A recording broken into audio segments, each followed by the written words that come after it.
Tuan-tuan lama dah saya berdiri ni. Kota Baru.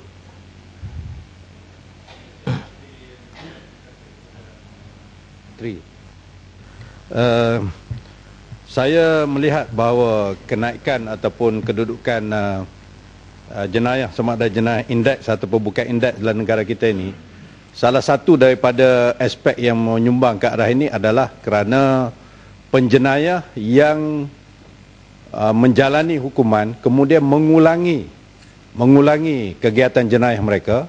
Kalau kita tengok di mahkamah, kadang-kadang ada tertuduh yang apabila nak dihukum, kita tengok 10 previous conviction, 20 previous conviction dan sebagainya. Jadi saya rasa ini mungkin juga disebabkan oleh polisi ataupun dasar yang dibuat oleh kementerian, khususnya polis, yang sepatutnya mengambil langkah untuk memulihkan seseorang penjenayah apabila dia dihukum, mungkin tidak berkesan. Sebagai contohnya, mungkin ini disebabkan oleh teknik interogasi ataupun interrogation yang dibuat oleh pihak polis dalam kes-kes jenayah ni, kadang-kadang bukan memberikan keinsafan kepada penjenayah, tetapi turut menyumbang kepada mereka itu lebih memberontak. Sebagai contoh, kalau kes di bawah ataupun perkara di bawah Seksyen 113 Kanun Acara Jenayah Criminal Procedure Code, iaitu caution statement, saya boleh katakan, kalau Yang Berhormat Menteri boleh tanya ramai peguam di sini dan juga sebelah sana, boleh dikatakan 95% kenyataan beramaran ataupun caution statement yang diambil oleh pihak polis daripada tertuduh dalam lokap, dalam tahanan polis, 95% ditolak oleh mahkamah atas alasan interogasi yang dilakukan itu mungkin mempunyai unsur ugutan, paksaan, pujukan dan sebagainya. Jadi saya nak dapat penjelasan daripada Yang Berhormat Menteri, bagaimana pihak KDN khususnya polis mengadakan teknik untuk ke arah memulihkan penjenayah ni supaya mereka tidak mengulangi kegiatan jenayah mereka. Terima kasih. Tan Sri, yang betul ada dua aspek. Satu ialah aspek penjenayah yang ditahan menjalani hukuman yang melakukan jenayah semula. Oleh yang demikian, saya ingin memberitahu Dewan Yang Mulia ini bahawa langkah-langkah koreksional telah dimulakan. Dan langkah-langkah ini telah dapat mengurangkan kejadian penjenayahan berulang. Saya ambil contoh umpamanya sewaktu saya menjadi Menteri Pertahanan bersama-sama dengan Menteri Dalam Negeri ketika itu. Kami telah menubuhkan 5 pusat pemulihan tahanan di 5 buah kamp tentera.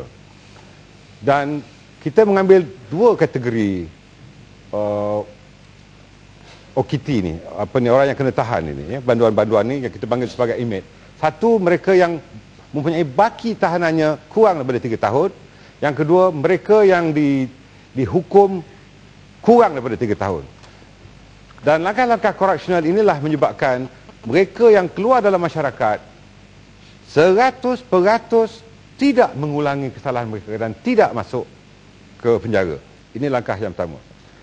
Dan soal integrasi, walaupun Yang Berhormat Kota Baru yang sama-sama naik motor cekal dengan saya menyatakan 95% ditolak oleh mahkamah, langkah-langkah interogasi ini mempunyai SOP tertentu, dan SOP ini digunakan dengan sebaik-baiknya oleh pihak polis untuk mendapat maklumat.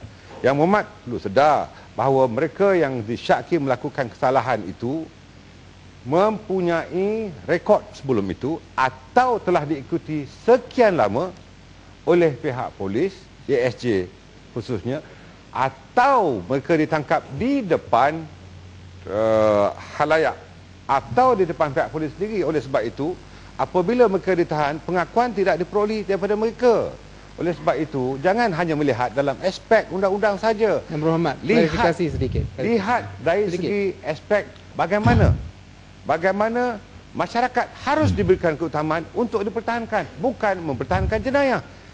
Jadi dalam perkara itu, saya fikir Yang Berhormat Menteri sebagai sahabat lama ni, Indra mau kata. Saya akan beri masa. Indra mau kata boleh tak? Saya akan beri masa. Sila duduk dulu. Apa yang ingin saya sebutkan di sini ialah bahawa kes-kes jenayah indeks pada tahun 1912 umpamanya ya, sebanyak